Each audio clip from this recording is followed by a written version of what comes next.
السلام علیکم. زیم بخت الله جان حسرت او تاسو ګورئ په پښتو پوینټ ټي وي باندې د نن ورځې تر دې دمه خبرونه.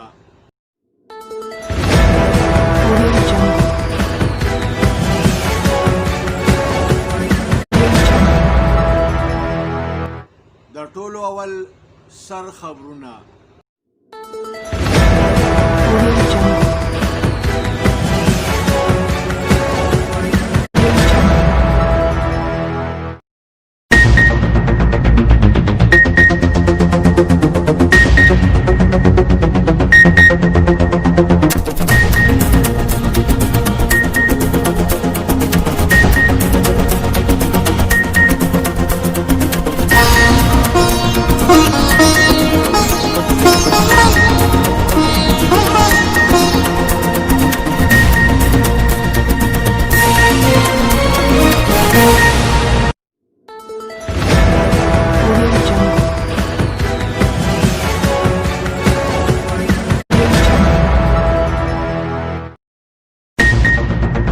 تیره ورځ کرونا وایرس په ملک کې 2.8 مړي کړي دي.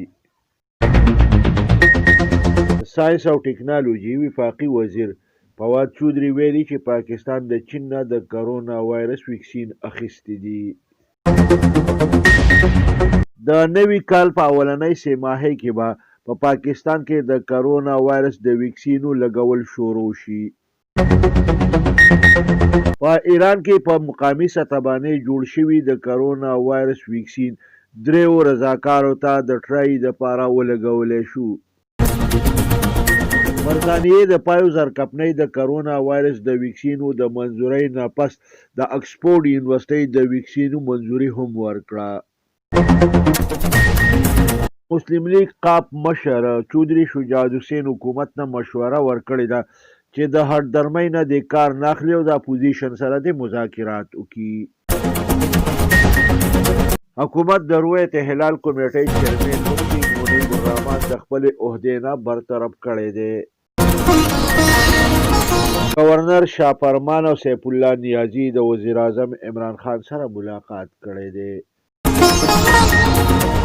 اطلاعاتو دپاره معاون خصوصي او د صوبایي اسمبلۍ سپیکر په یو سیمینار کې شرکت کړی دی. احتساب عدالت د خواجه آصف نیب ته د 14 ورځو ریمانډ ورکړی دی. کراچۍ د انسداد دهشتګردۍ عدالت د پی ټي ایم ایم پی ای علي وزیر په جوډیشل ریمانډ باندې جیل ته ولیږه.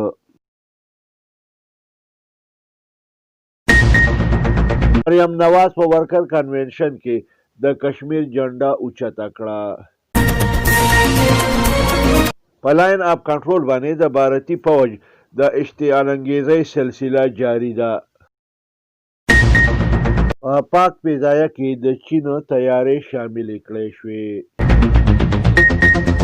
د ایل پی جي قیمت 15 روپۍ کیلو سیوا کړی شوی دی. کیدای شي چې په کراچۍ کې په شپږم پی سی ایل کې تماشایانو ته د میچ کتنې اجازت ورکړی شي. انګلینډ خلاف په اولني ټیسټ میچ کې د سینچرۍ په مکمل کولو باندې فواد عالم ناشنا جشن د اظهر علي په وینا باندې کړی و. اسټریلین کرکټر کین د آی سی سی په ټیسټ رینکینګ کې خپل اولنی پوزیشن برقرار ساتلی دی.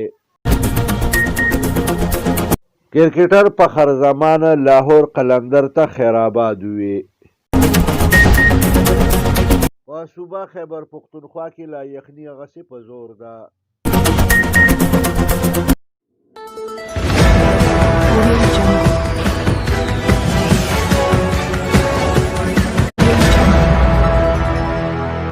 او اوس د دې خبرونو تفصیل.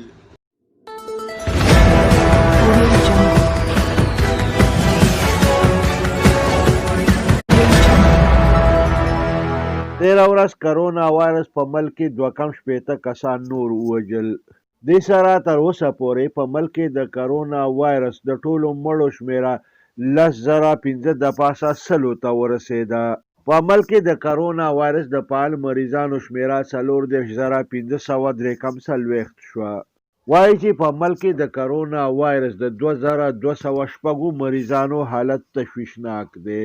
د ساینس او ټکنالوژي وفاقي وزیر فواد چودري ویلي دي چې پاکستان د چین د دواسازې کمپنۍ ساینوفارم نه 12 لکه ډوزه د کرونا وایرس ویکسین اخیستي دي، هم چې بعد د نوي کال د اولنو 3 میاشتو په دورانیه کې د فرنټ لاین ورکرانو ته لګول شروع کړی شي. په برتانیه کې د فایزر کمپنۍ د کرونا وایرس د ویکسینو د منظورۍ نه پس د اکسفورډ یونیورسټۍ د تیار شوو ویکسینو د لګولو منظوري هم ورکړې شوې ده. په ایران کې په مقامي سطح جوړ شوي د کرونا وایرس ویکسین د ټرایل دپاره 3 رضاکارو ته لګولې شوي دي. مسلم لیگ قاب مرکزی مشر معمر سیاستدان او پخوانی وزیر اعظم چودري شجاعت حسین خپل اتحادي حکومت ته مشوره ورکړې ده چې د هردرمۍ نه د کار ناخلي او د اپوزیشن سره د مذاکراتو سلسله شروع کړي. حکومت د رویت هلال کمیټۍ چیرمن مفتي منیب الرحمن د خپل عہدې نه برطرف کړ او د ده په ځای باندې عبدالعزیز آزاد د رویت هلال کمیټۍ مرکزی چیرمن مقرر کړی دی. خیبر پښتونخوا گورنر شاپرمان او سیف الله نیازی د وزیر اعظم عمران خان سره ملاقات کړی دی. وایي چې دا ملاقات تر ډیر وخته پورې جاری و او په دې ملاقات کې په اهمو ملکی امورو باندې غور شوی دی. بل اړخته د صوبایي اسمبلی سپیکر مشتاق غني او د اطلاعاتو دپاره د وزیر اعلی معاون خصوصي کامران بنگش په یو سیمینار کې شرکت کړی دی. احتساب عدالت د مسلم لیگ نون مرکزی مشر خواجه آصف نیب ته د 14 ورځو په ریمانډ باندې حواله کړی دی. نیب احتساب عدالت ته د خواجه آصف خلاف د 15 ورځو د ریمانډ استدعا کړې وه. د انسداد دهشتګردۍ عدالت د پی ټی ایم ایمنه علي وزیر په جوډیشل ریمانډ باندې جیل ته لیږلی دی. علي وزیر څو ورځې اګاهو د پیښور نه د کراچۍ پولیس گرفتار کړی و. د کراچۍ د سورابګوټ پولیس د ده خلاف د بغاوت مقدمه درج کړې وه. وایي چې په مقدمه کې دا موقف اختیار کړی شوی دی چې علي وزیر په کراچۍ کې د ریاست او ریاستي ادارو خلاف وینا کړې ده او خلک یې د ریاست او ادارو خلاف د راپارولو کوشش کړی دی.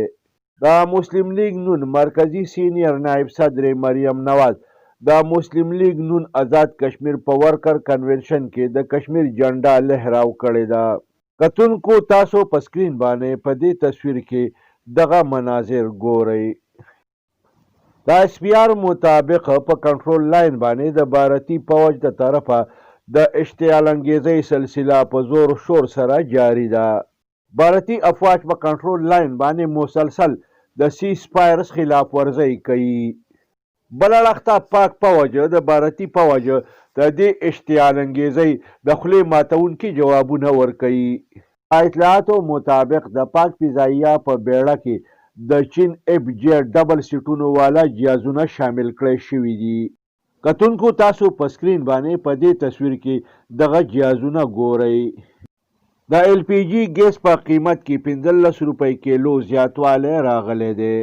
څرنګه د ایل پی جی ګیس د کیلو قیمت د 132 روپو نه سیوا شوی دی او 153 روپو ته رسیدلی دی.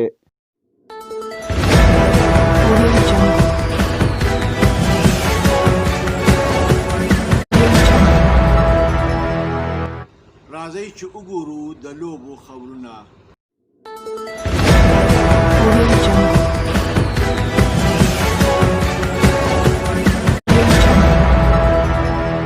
کراچۍ په شپږم پی سی ایل کې تماشایانو ته په سټیډیم کې د داخلېدو امکان ظاهر کړی شوی دی.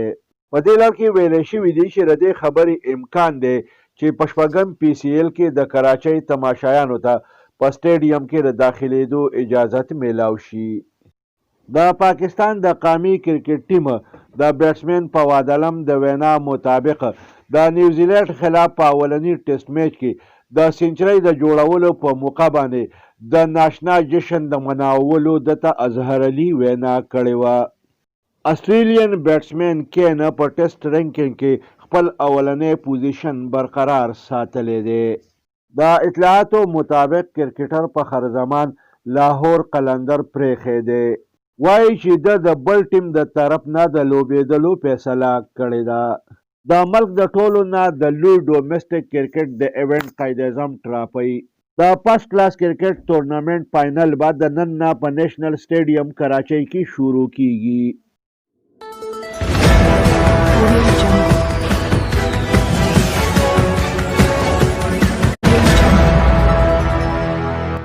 او اوس ګورو د موسم حال.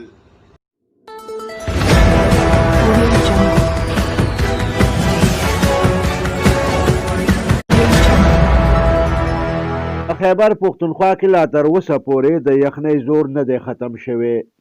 د ورځې په انور کې زور نه او د شپې زبردسته چنۍ پریوزي. موسم مسلسل خشک را روان دی. کله ناکله په اسمان باندې نری نری وریځې خوري شي چې د هغې سره د انور زور نور هم کم شي. ټوله ورځ او شپه یخې هواګانې چلیږي. درجه حرارت د معمول نه ډېر لاندې را پریوتی دی.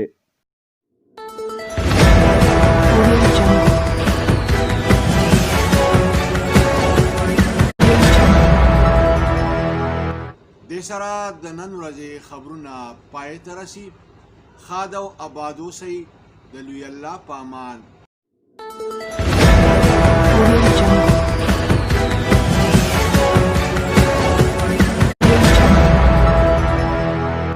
کتونکو پښتو فاین ټي وي سبسکرایب کړئ.